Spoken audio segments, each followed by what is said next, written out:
Morning ninth class chapter 3 निर्देशांक ज्यामिति। आज इसके हम बहुविकल्पीय प्रश्न करेंगे, एमसीक्यूज करेंगे इसके। आज ये बहुविकल्पीय प्रश्न है। पहला, यदि बिंदु ए के निर्देशांक -5 और 7 हैं तो वह बिंदु स्थित होगा। ये 4 चतुर्थांश में दिए हुए हैं, इनमें से किस चतुर्थांश में होगा? -5 7। तो देखो, ये मैंने कांटे तल बना लिया। कल कुछ बच्चों ने कॉपी चेक कराई थी ऑनलाइन, उन्होंने दोनों तरफ एरो नहीं बनाए थे, तो ये ध्यान रखना, चारों तरफ एरो बनते हैं। कांटे तल में ऊपर नीचे दाएं बाएं सब में एरो बनते हैं। अब -5 7 जो पहला वाला होता है वो तो x का होता है, x का -5, x पे ये x अक्ष है, x एक्स डैश है, ये -5 इसका ये है। y पे दे रखा है 7, तो y का 7 ये 7 ये यहाँ -5। अब बिंदु क्या होगा? -5 से तो आप ऊपर चले जाओ, 7 के सामने आ जाओ। ये जो बिंदु होगा ये -5 और 7 होगा। ठीक है, ये मैंने रफली बनाया, स्केल का यूज़ नहीं करा। बहुविकल्पीय में रफली बनाना ठीक बस सीख लो। अगर ये क्वेश्चन ज़्यादा नंबर में आए, बहुविकल्पीय ना हो, तब तो फेयर में बनाओ, इसको स्केल से बनाओ, नहीं तो रफली बना के देख लो। तो माइनस और प्लस ये नंबर ये आता है दूसरे चतुर्थांश में। ये पहला चतुर्थांश होता है, ये दूसरा चतुर्थांश होता है। पहला, दूसरा, तीसरा, चौथा। तो -5 7 कौन से चतुर्थांश में आएगा? दूसरे में। दूसरा है बी पार्ट, तो फर्स्ट का बी आंसर है। सेकंड क्वेश्चन, मूल बिंदु के भुज और कोटि हैं। मूल बिंदु क्या होता है? जो एक्स अक्ष और वाई अक्ष दोनों को जो काटता है, ये मूल बिंदु। इसे ओ से शो करते हैं और इसके निर्देशांक होते हैं 0 0, क्योंकि इधर भी 0 0 1 2 3 0 1 2 3, चाहे एक्स अक्ष पे देख लो चाहे वाई अक्ष पे देख लो, यहाँ 0 ही आएगा। 0 1 2 3 0 1 2 3, तो इसके निर्देशांक होते हैं 0 0, मूल बिंदु के निर्देशांक। इसकी भुज जो होता है फर्स्ट वाला होता है, कोटि दूसरा वाला होता है। इसका भुज भी 0 है और इसकी कोटि भी 0 है, तो सेकंड का हो गया ए आंसर। थर्ड, निर्देशांक अक्षों के बीच के कोण का माप क्या होगा? निर्देशांक अक्ष ये कौन से होते हैं? एक्स अक्ष और वाई अक्ष। इन दोनों के बीच का कोण 90 डिग्री। इन दोनों के बीच का कोण देखोगे ये 90 डिग्री होता है, तो यहाँ बी पार्ट है 90 डिग्री। थर्ड का आंसर हो गया बी। फोर्थ क्वेश्चन, अब ये क्वेश्चन है आपके सारे। यदि किसी बिंदु के भुज तथा कोटि क्रमशः -2 और -5 हैं तो यह किस चतुर्थांश में होगा? 2 और -5, चलो मैं इस पे बताती हूँ आपको। 2 तो ये रहा, -5 आ जाता है नीचे, ये 2 से नीचे आ जाओ, मैं ड्रॉ भी करना सिखा रही हूँ आपको। तो 2 और -5 ये किस में आ गया? ये 2 से नीचे आ जाओ, -5 के सामने आ जाओ, बिंदु हो गया 2 और -5 ये वाला हो गया। पहले हमेशा हम एक्स वाला लिखते हैं। ये फोर्थ चतुर्थांश में है, डी पार्ट है फोर्थ चतुर्थांश, फोर्थ का डी पार्ट। -4 0 तथा 7 0 निम्न में से किस पर अंकित हैं? पहले तो हम देखते हैं बिंदु है कहाँ पे। -4 0 ये इधर आएगा -4, क्योंकि पहले -4 है, तो ये तो x का नंबर होता है, जो पहले वाला तो x का होता है। और 0 0 यहाँ ये जो बिंदु है यहाँ पे y का कोई मतलब नहीं है। y का 0 के सामने आ रहा है, ये हमारे का 0 भी है यहाँ पे, y के 0 के सामने आ रहा है। तो जो x अक्ष पर बिंदु होता है वो -4 और 0 और 7 0, यहाँ भी y का 0 आ रहा है इसमें। ये x पे 7 7 और 0, पहला x का होता है तो यहाँ 7 पे आ गए, दूसरे में 0 लिखा है तो मतलब x अक्ष पर होगा। तो ये दोनों बिंदु x अक्ष पर हैं। 6, भुजाक्ष पर स्थित किसी भी बिंदु का कोटि निम्न में से क्या है। भुजाक्ष, भुज वाली अक्ष, भुजाक्ष क्या होता है, एक्स एक्सेस, भुज एक्स पे होता है, भुजाक्ष मतलब एक्स अक्ष, एक्स एक्सेस पर स्थित किसी भी बिंदु का कोटि निम्न में से क्या होगा। अभी तुमने देखा मैंने -4 0 ड्रॉ करा, 7 और 0 करा, ये वाली जो रेखा भुजाक्ष है, एक्स अक्ष भुजाक्ष है। तो जो भुजाक्ष पे जो बिंदु होते हैं उसकी कोटि 0 होती है, कोटि 0, 6 का ए आंसर।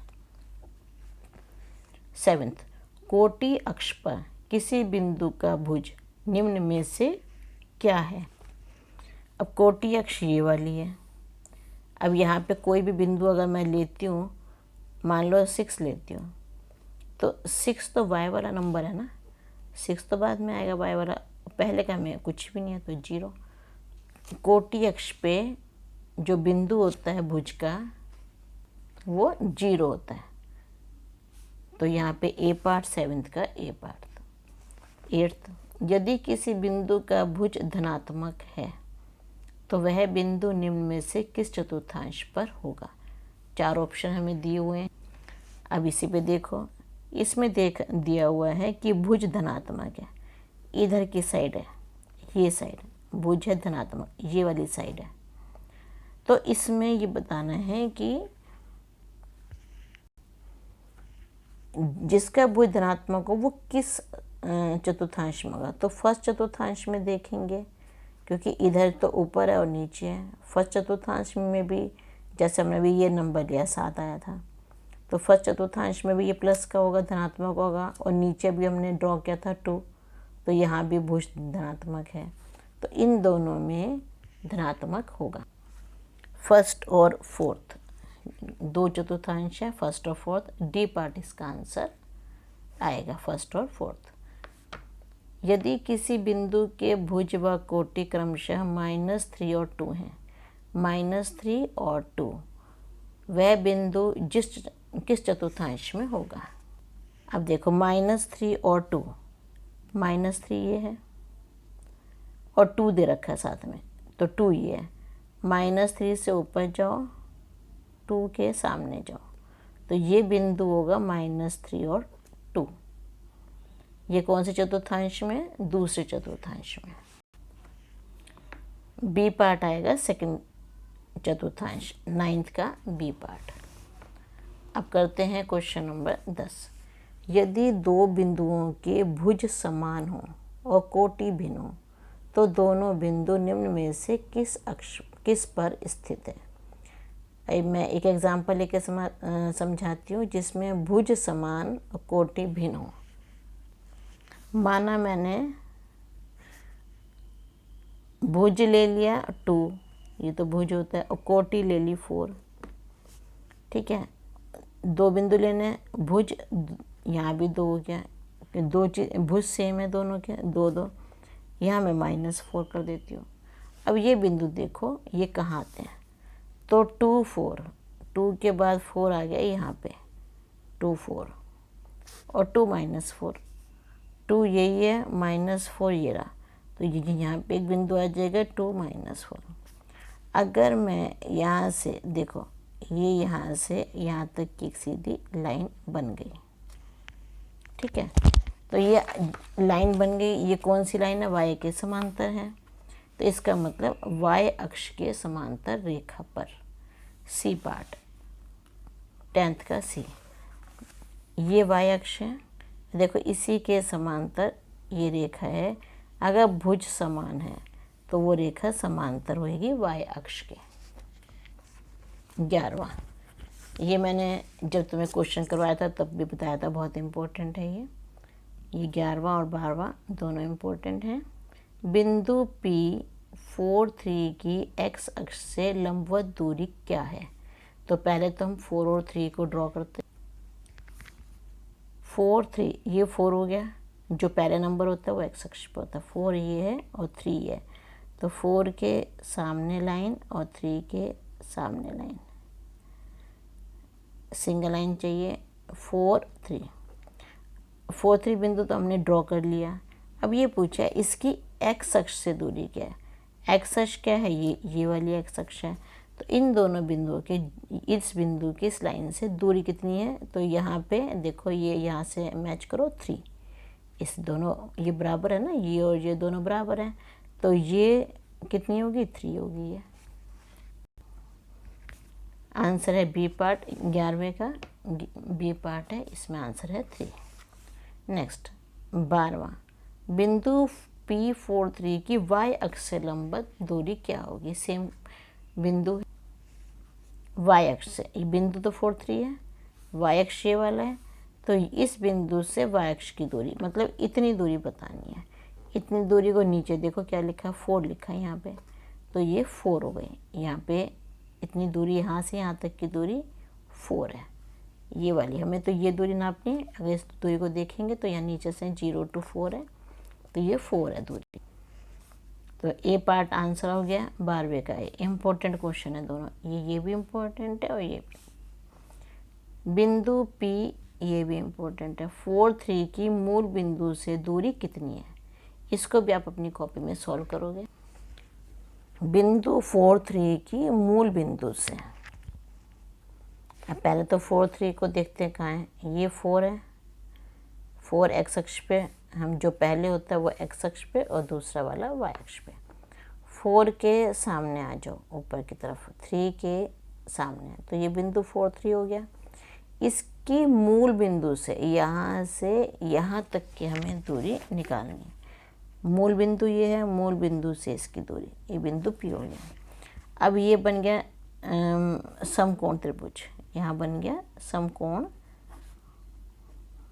त्रिभुज। इसमें क्या होता है, लंब का वर्ग प्लस आधार का वर्ग बराबर कर्ण का वर्ग। ये आपने पाइथागोरस थ्योरम पढ़ी है। लंब कितना है, ये वाली लाइन है, ये दूरी कितनी है 3, तो 3 का वर्ग। आधार कितना है 4, ये 4 का वर्ग इज इक्वल टू, हमें OP पूछा है बिंदु P की दूरी, 9 + 16 इज इक्वल टू OP का वर्ग। 25 बराबर OP का वर्ग, OP आ गया √25 और OP आ गया 5, तो O से P तक की दूरी 5 है। अब यहाँ पे क्या आंसर आ रहा है 13 का, अब ये 5 आ रहा है हमारा, इसमें C पार्ट 13 का C। नेक्स्ट है बिंदु 04 स्थित होगा। कहाँ पे होगा 04, इसमें देखते हैं हम। 04 मतलब x का 0, ये बिंदु 0 y4 है, 04 ये y अक्ष पर होगा। ये बिंदु, ये y अक्ष है हमारी, तो y अक्ष पे ये बिंदु आ जाएगा 0 C y अक्ष, तो 14 का C। अब ये सारे क्वेश्चन आप अपनी कॉपी में करोगे। जो 11 12 और 13 हैं ये आपको फुल करने हैं अपनी कॉपी में, पूरे करने हैं। बाकी आप रफली सॉल्व कर लेना साइड में और आंसर लिख लेना साथ में। यहाँ पे आंसर भी दिए हुए हैं, एग्ज़ाम में तो गोली भरने हैं आपको, तो इनकी प्रैक्टिस करो अच्छे से। और वीडियो पसंद आया तो लाइक करो। आप इन वीडियोस को अपनी किसी भी फ्रेंड को भेज सकते हो। Okay, thank you.